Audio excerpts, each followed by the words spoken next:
တမာတိထူထောင်ဆဲတယောက်အနေနဲ့တေခါနေ့အချိန်မှာအာနာပါနကို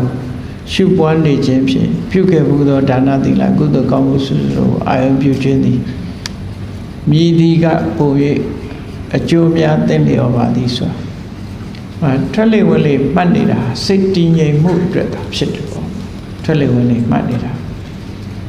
အဲ့ဒီထွက်လေဝင်လေဆိုတာကိုဘာဝနာကုသိုလ်အနေနဲ့လုပ်မယ်ဆိုလို့ရှိရင်ဒီကုသိုလ်ရဲ့တမာတိစွမ်းအားရဲ့အကျိုးကကြီးပါတယ်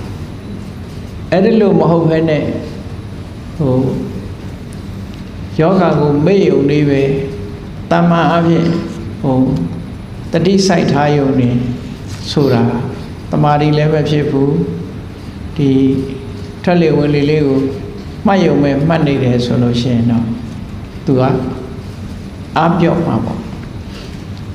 ဆိုလိုတာကကုသိုလ်ကောင်းမှုကိုပြန်တတိရတဲ့အခါဝမ်းမြောက်ဝမ်းသာဖြစ်ဖို့ကပိုအရေးကြီးတာဝမ်းမြောက်ဝမ်းသာဖြစ်နေဖို့ကပိုအရေးကြီးပိုအရေးကြီးတော့ကိုလုပ်ခဲ့တဲ့ဒါနသီလကုသိုလ်ကောင်းမှုတွေကိုအာယုံပြုပြီးတော့ဝမ်းမြောက်နေမယ်ဆိုလို့ရှိရင်ထိုကုသိုလ်ရဲ့အကျိုးကပိုပြီးတော့ဖြစ်လာနိုင်ကြရှိတယ်နောက်တစ်ခုပြောမယ်ဆိုရင်အာနာပါနကိုလေ့ကျင့်ပြီးတော့ကိုယ်ကပိုင်းပိုင်းနိုင်နိုင်တမာတိဇံလောက်ထိအောင်အားထုတ်နိုင်မယ်ဆိုရင်တော့တမက်တဖို့တောင်ရောက်သွားနိုင်တဲ့အနေအထားရှိတာပေါ့နော်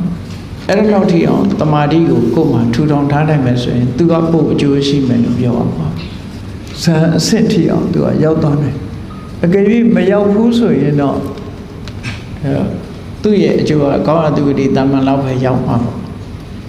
တောကတွေကိုထိန်းထားနိုင်မယ်ဆိုရင်တော့အကျိုးရှိတာပါပဲ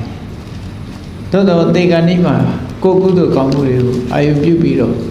ဝမ်းသာမှုကလည်းဆွမ်းဆောင်မှုကြီးမားပါတယ်အဲ့ဒီအချိန်။ဒါမှအာနာပါနကိုအားထုတ်ရင်းကနေတည်သွားလို့အားထုတ်ရင်းကနေတမက်တဖို့ရသွားမယ်ဆိုရင်သူ့ဆွမ်းဆောင်မှုကပိုကြီးမယ်လို့ပြောရမှာ။